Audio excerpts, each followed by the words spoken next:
So 2019 தேர்தலில் பார்த்தா 53% திமுக எடுத்தது. ஆனால் 2023ல் 21 சட்டசபை தேர்தலில் அது 44 குறைஞ்சிது.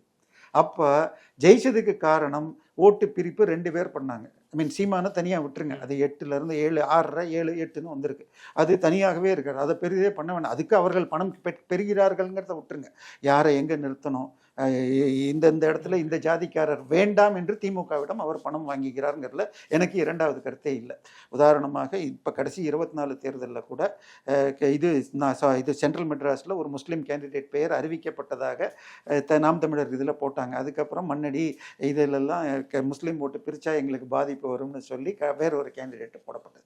ஸோ நாம் தமிழர் அதை விட்டுட்டிங்கன்னா திமுகவுடைய உதயசூரியனில் வெற்றி பெற்றவர் பாரிவேந்தர், அவருடைய கட்சி, சரத்குமார் கட்சி மற்றும் கமல்ஹாசனுக்கு 200 கோடி ரூபாய் டெல்லியிலிருந்து ஃப்ளைட் மூலமாக எடுத்து கொண்டு வந்து அகமது பட்டேல் சார்பாக சேர்ந்தது என்று ஒரு மூத்த பத்திரிகையாளர் ட்வீட் இன்றைக்கும் ஆன்லைனில் இருக்கிறது.